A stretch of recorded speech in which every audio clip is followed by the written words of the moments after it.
My wife said spouses weren't allowed at her college reunion, but a friend sent me photos of her happily spending time with her ex-boyfriend.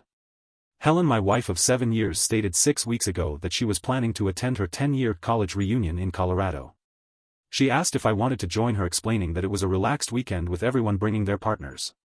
I accepted since I had never been to Colorado and thought it would be nice to meet the folks she had spent 4 years with.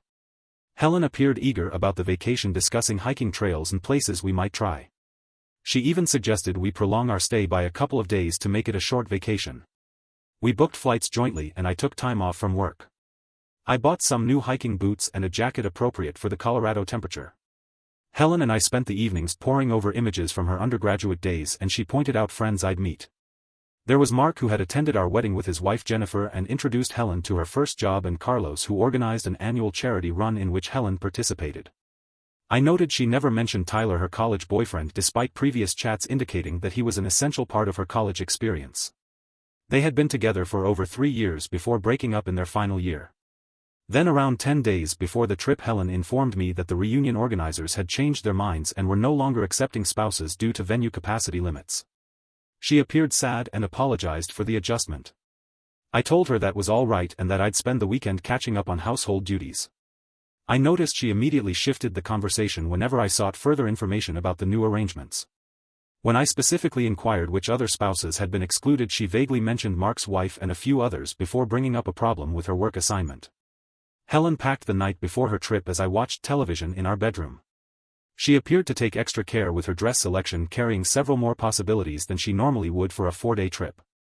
She packed her prettiest gowns, including one she had recently purchased but had yet to wear. When I commented on this, she stated she wanted to appear good in photos because everyone would be comparing how much they had changed since graduation. She also packed more cosmetics than usual and took particular care organizing her amenities. The day after Helen went for the reunion, I received a text message from Mark, one of her college friends whom I met at our wedding. His message informed me that Helen had been spending all of her time with her college lover Tyler. Mark also said that he had seen them walk into Tyler's cabin and stay there for more than an hour while the rest of the group was on a hike. According to Mark, Helen informed everyone that I would be unable to attend due to an important work project. He attached a photo of the reunion schedule which showed no restrictions on inviting companions. I stared at the message for about an hour. Helen and I had not been having any issues. We had been discussing starting a family next year. We had just finished renovating our kitchen and planned to tackle the bathrooms next month. We'd even begun looking at larger homes and neighborhoods with good schools. I had never suspected her of being dishonest before. I called her in the evening to see how things were going. During our call, Helen described the reunion as fantastic, noting a hike and cookout. When I casually inquired about the venue and whether the no spouses policy was justified, she promptly confirmed that it was owing to the lodge's restricted accommodation capacity. Then I inquired if Tyler was present, attempting to make it sound like an afterthought. After a considerable gap, she stated that he couldn't make it and was now residing in Europe. After we hung up, I checked our cell phone bill online. Helen made several calls to a number I didn't recognize in the weeks leading up to the reunion. The calls became more frequent as the reunion approached. The most recent call was 47 minutes long and took place the day before she left. I copied the number and texted Mark to see if he knew who it was.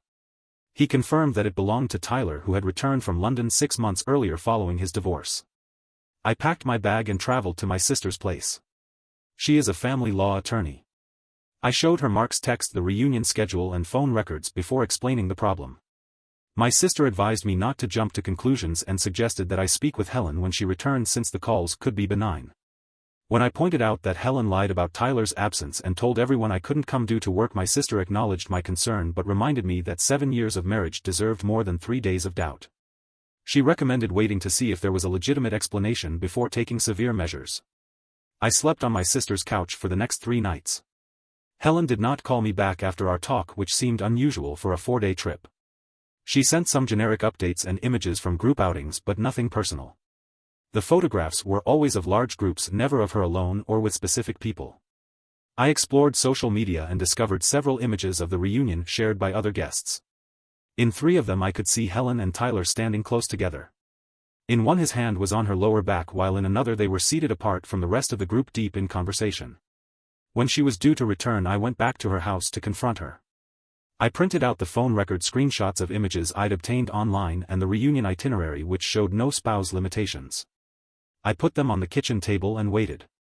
Helen's smile faded when she walked in and saw me sitting at the kitchen table, papers spread out. Her countenance changed from surprise to concern when she saw the documents. During our conversation, Helen confirmed Tyler was at the reunion but insisted that nothing had happened and that they were just friends now. When confronted on her claims, she admitted that the organizers had not truly barred spouses. She just thought it could be awkward because Tyler would be present. She stated she was attempting to prevent an awkward situation for everyone.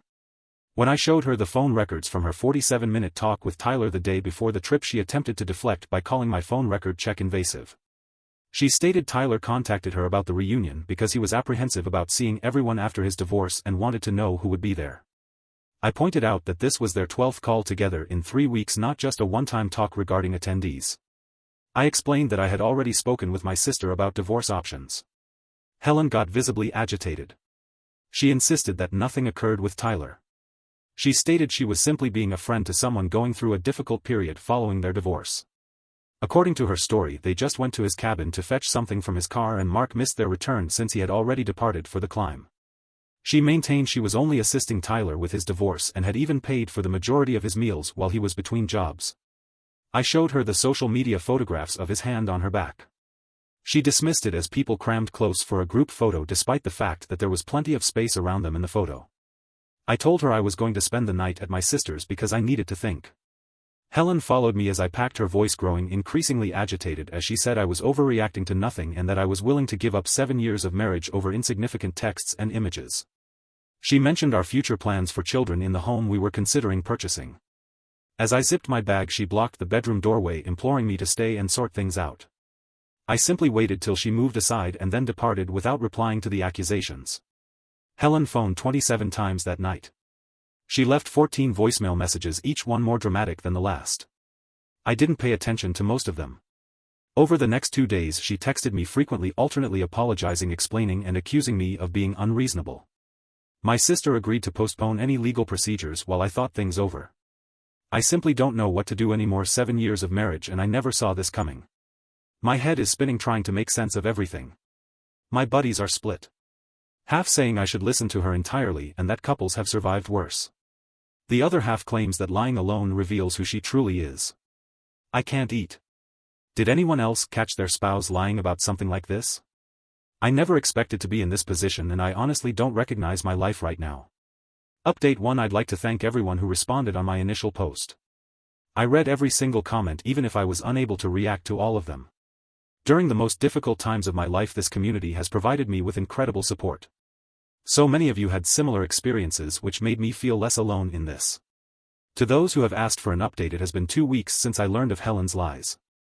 I've chosen to move forward with the divorce. After speaking with my sister and thoroughly weighing everything, I felt I couldn't go forward from this violation of trust. I phoned Mark again to seek additional information. He offered to meet me near his workplace. Mark showed me more images from the reunion, pointing out how Helen and Tyler sat together for every meal and activity. He showed me a group shot from the first night's dinner where the allotted seating was organized alphabetically.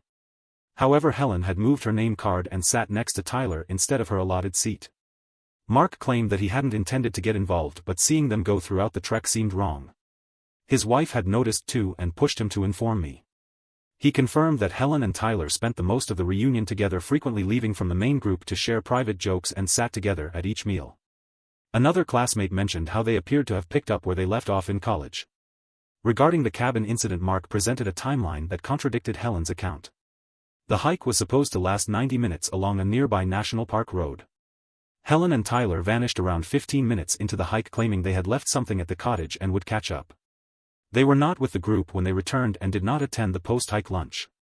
They reappeared around 30 minutes after everyone had finished eating, extending their absence far beyond the few minutes Helen mentioned. Tyler cracked a joke about getting lost on the route, which made several people uncomfortable given how evident their absence had been. When I inquired why he decided to tell me, Mark indicated that he and his wife had experienced infidelity in their relationship several years prior. They had worked through it, but only because the truth was revealed instantly. He believed that secrets damaged marriages faster than mistakes and that I deserved to know what was going on. I met Helen at a coffee shop to explain my decision. She arrived 20 minutes early and had already ordered my regular drink. She produced a folder containing images from the reunion pointing out group photos of many people including Tyler in an attempt to illustrate that nothing untoward occurred. However, those photographs only showed the arranged events, not the free time when Mark claimed they were alone together. She also received written emails from the reunion organizer addressing arrangements, but none of them indicated any restrictions for spouses. She questioned why I would abandon 7 years of marriage based on what Mark stated, alleging that he had always been envious of her friendships and even mentioning his behavior at our wedding. I mentioned that this was about more than simply Mark's account. It was about the lies she told to ensure that I wouldn't be present while her ex was. The fact that she had devised an elaborate deceit rather than simply being honest about the matter demonstrated a fundamental breach of trust. Helen admitted making a mistake in how she handled the incident, but she maintained to deny anything occurred with Tyler. She offered marriage counseling, noting that she had already made a preliminary visit for the following week. When I declined, she got obviously frustrated, reading through her folder of evidence to ensure that nothing untoward had happened. She urged me to speak with someone else from the reunion, mentioning 2 people I'd never met who might allegedly provide a different account of events. The next day I began searching for apartments. I located one near my work and signed a 6-month lease. I paid the security deposit and first month's rent with my personal account rather than our joint account. When I told Helen I was moving out, she called her parents. They came over that evening and tried to intercede with her father, emphasizing that every marriage has its ups and downs, and her mother crying and pleading with us to seek counseling before making any final decisions. Her father mentioned his own past sins, which her mother had forgiven, implying that the situation was comparable. The following weekend I relocated the majority of my personal belongings to the little flat. 2 buddies assisted me in transporting my possessions while Helen was at her parents' place. I left a letter indicating which furniture I had taken and which ones I would return later. Helen started telling our friends her version of events, depicting Mark as a troublemaker and me as difficult. She claimed I misread innocent exchanges and overreacted without giving her the opportunity to explain. My sister filed the initial divorce papers, citing irreconcilable differences. Helen texted saying she was still hoping I would change my mind before things got too far. When I did not react, she sent an email with links to marriage counselors in our area, claiming she had studied their qualifications and discovered one who specialized in trust restoration. I did not open the links. Does it ever get easier on Reddit? I'm really lost right now. Update 2: It has been a month since my last update. The divorce is proceeding forward. Helen first challenged it, stating that irreconcilable differences were not a viable basis in the circumstances. My sister indicated that this was only a delay tactic, as our state recognizes no-fault divorce regardless of the objection. Helen filed a lengthy response to the divorce petition requesting marriage counseling before continuing and claiming the marriage may be saved. Helen has alternated between contrite notes and hostile allegations. She came to my flat twice. Once with flowers and once with divorce papers covered in handwritten comments disputing various terms. During her second visit, she refused to leave until I spoke with her, culminating in an awkward standoff in the hallway of my building. My neighbor eventually intervened and let me go back inside. My building management has been instructed not to let her in again. Helen also approached my sister directly, attempting to get her to cease representing me. She sent emails to my sister alleging I was acting strangely and didn't really want the divorce. My sister forwarded them to me without comment. Helen then attempted to persuade our common acquaintances that I should rethink. 2 friends contacted me, evidently concerned about how quickly the marriage was collapsing after only hearing Helen's version of events. I ran across Jamie, one of Tyler's pals who also knew my wife, at the grocery store last week. We met at our wedding and he recognized me. During our talk I brought up the incident with Helen and Tyler at the reunion. Jamie appeared perplexed and explained that Tyler had told him Helen had been all over him the entire weekend. According to Jamie, Tyler stated that Helen claimed our marriage was in trouble and was likely to end in divorce. Jamie then said that Tyler confirmed they had hooked up on the final night of the reunion. When I inquired for clarity, Jamie confirmed that Tyler clearly mentioned that they had slept together. He apologized for telling me this information, but he felt I deserved to know the truth. Jamie said that Tyler had expressed ambivalence about the situation because he knew me from the wedding, but Helen had been insistent in assuring him that our marriage was virtually ended. According to Jamie, Tyler had given him text messages from Helen sent during the reunion that were clearly amorous in nature. I thanked Jamie for the information and stopped shopping. After returning to my car, I called my sister to tell her what I had learned. She encouraged me not to approach Helen with this information just yet, since it could be valuable during divorce procedures. She mentioned that if Helen was disputing the divorce, evidence of adultery could affect our strategy, and she suggested letting her handle that element. She suggested that I forward any messages or emails from Helen to her before answering so that I don't say anything that could exacerbate the situation. Helen arrived at my apartment unannounced that evening, having been let in by a neighbor. She brought me dinner from my favorite restaurant and offered to talk. For nearly an hour she reiterated her previous explanations. She was simply helping a friend. Nothing occurred. Mark misunderstood. She loved me and she would never cheat. She indicated starting therapy to figure out why she had handled things so poorly and proposed couples counseling again. She brought up our intentions for children and how we had always discussed growing old together. I remained mute throughout her tirade, reflecting on what Jamie had said to me that day. When she was finished, I, being the naive moron I am, went against my sister's advice and informed her about my incident with Jamie and Tyler's allegation of hooking up at the reunion. She grew clearly enraged, insisting Jamie was lying and Tyler wouldn't say it. She speculated that Tyler may have told Jamie to lie because he was furious that she had stopped communicating with him shortly after the reunion, realizing their friendship was not worth damaging her marriage. She questioned why I would believe a virtual stranger over her, accusing me of hunting for reasons to break our marriage. When I inquired if she acknowledged continuing to communicate with Tyler after the reunion, she grew defensive. She packed her belongings and immediately went, slamming the door behind her. The following day she sent a lengthy email claiming to have contacted Tyler, who denied telling Jamie anything about hooking up. She claims it was all a mistake or planned sabotage. A week later Tyler called me. He explained that Helen had called him constantly, sometimes from multiple lines, after he blocked her, accusing him of spreading rumors. He claimed he only wanted the drama to cease. Tyler acknowledged exaggerating when telling Jamie that he and Helen had slept together. He said that he and Helen spent a lot of time together at the reunion, but they merely kissed and did not sleep together. He claimed the kiss occurred on the final night after they had both consumed alcohol at the farewell supper. Tyler went on to say that Helen had informed him that our marriage was experiencing troubles, that we hadn't been connecting lately, and that she wasn't sure what she wanted. He claimed she had instigated the majority of their interactions at the reunion, seeking him out during activities and asking they meet up alone. Tyler seemed astonished when I told him we were planning to have a baby the next year and were not having any troubles. He apologized for his role in the incident, stating he should have kept his distance knowing she was married. Following the call, I passed Tyler's contact information to my sister, who urged me not to address Helen directly about the contradictions. She urged that the legal procedure continue without further emotional clashes. I did not reply to Helen's email justifying herself. 2 days later she suddenly agreed to the divorce terms provided by my counsel, including the asset division we had agreed upon. The rapidity with which she accepted the divorce after weeks of battling made me wonder what had changed. My sister speculated that Helen might have understood Tyler had spoken to me and decided to cut her losses rather than having more details revealed during contested processes. Update 3. It has been a month since my last update. The house has been advertised for sale and we have already received 2 bids above the asking amount. We've agreed to divide the proceeds evenly once the mortgage is paid off. Helen returned to the flat, this time with her mother. They brought boxes to collect some home goods that we agreed she could take. While Helen was gathering her belongings, her mother attempted to engage me in conversation about marriage troubles and second chances. She told a story of nearly parting up with her husband shortly after Helen was born, owing to his lengthy work hours and her suspicions of an affair which proved to be false.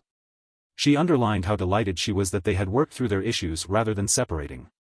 I helped them carry boxes to their car but avoided engaging in conversation beyond basic civility. As they were about to leave, Helen requested to meet with me alone while her mother waited in the car. Her mother appeared hesitant to leave us, glancing back numerous times as she moved towards the car. Helen's demeanor altered once she was alone. She seemed more gloomy than in past conversations. She indicated that she needed to clear her conscience and admitted to lying about why I couldn't attend the reunion, as well as spending significant time with Tyler there. However, she stated that they never slept together and only kissed once after the farewell supper when they were both drunk. She stated she stopped it from continuing and immediately regretted the kiss. She couldn't understand why Tyler would tell Jamie they had hooked up, implying that in his opinion a kiss constituted hooking up or that he was embellishing to save face. She also admitted to deleting text messages between her and Tyler before the reunion, confessing that their chats occasionally devolved into reminiscing about their previous relationship, which she knew would upset me if I saw them. She said that what happened in the cabin was completely harmless. They had gone to grab something from his car but ended up talking for far longer than expected about his recent divorce and feelings of failure. When I inquired why she was telling me this now, Helen replied that because the divorce was inevitable she wanted me to know the truth. She admitted to making a succession of stupid decisions and dealing with the repercussions, but she denied being disloyal to that extent. She also denied having misgivings about our marriage before the reunion, contradicting Tyler's statement, and stated that he may have misconstrued what she said about being worried about having children. She handed me an envelope containing concert tickets to a band that we both admired. She said that she had bought them before the reunion as a surprise for our forthcoming anniversary. She didn't expect me to use them with her, but she assumed I would want them anyhow. I accepted the envelope without commenting. After she went, Tyler texted me that Helen had asked him to message me. He clarified that they did not sleep together during the reunion but instead kissed. He revealed to Jamie that something happened while he was inebriated but argued that it was an exaggeration. He apologized for his involvement in the incident and vowed not to contact either of us again. Their stories now matched, giving me pause. However, I then remembered all of the past lies. Even if they simply kissed, Helen had concocted a tale to spend time with an ex-boyfriend, then lied again when questioned. Whether they had sex or just kissed, the underlying breach of trust remained the same. The fact that both of their stories had shifted over time made me question the most recent version as well. The next day, Mark provided me with screenshots of a furious argument between him and Helen in which she accused him of wrecking her marriage by messaging me. In her conversations, she referred to him as a backstabbing friend and accused him of misinterpreting harmless encounters. Mark confirmed all he told me and added that numerous others at the reunion had witnessed Helen and Tyler's behavior but were hesitant to intervene.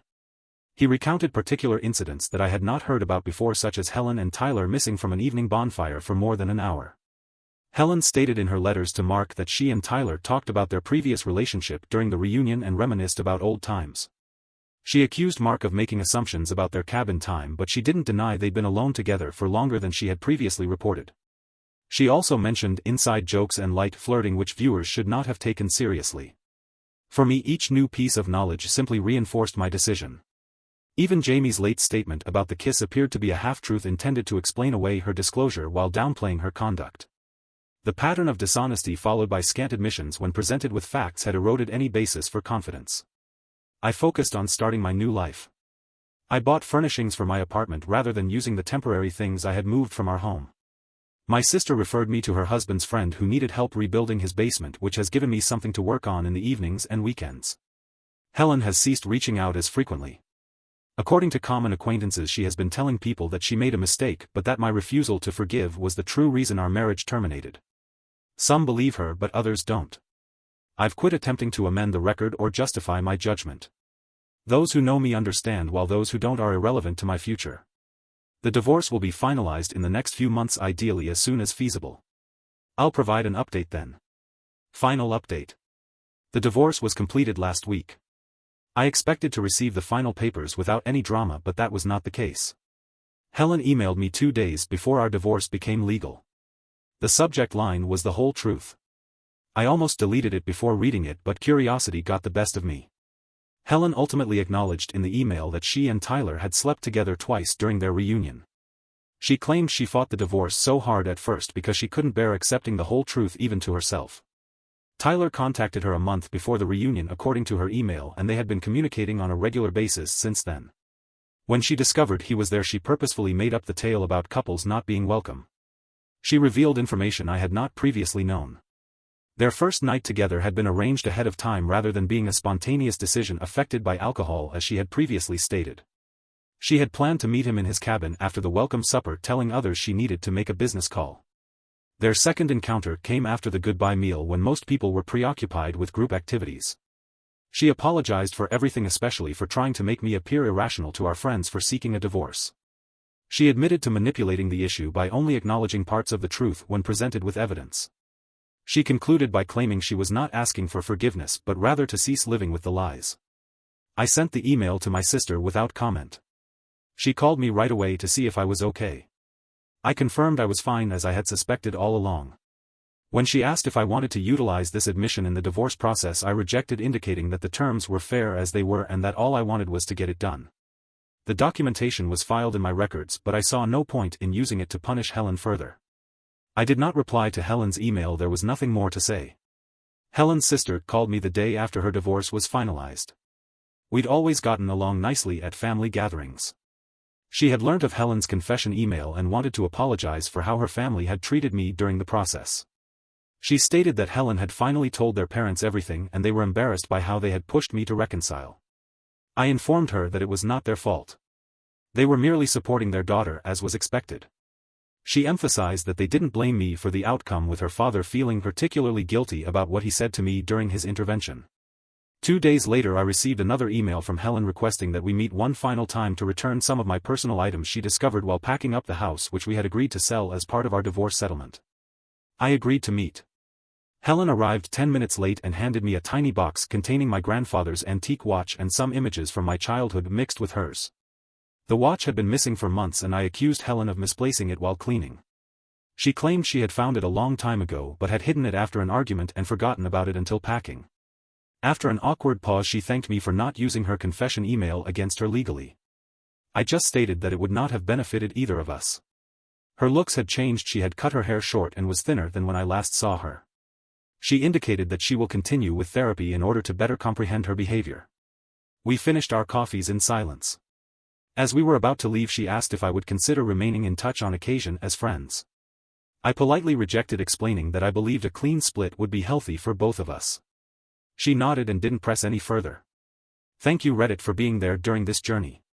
When I initially commented here around a year ago I was absolutely lost. Your counsel, encouragement and similar tales helped me get through the darkest times in my life.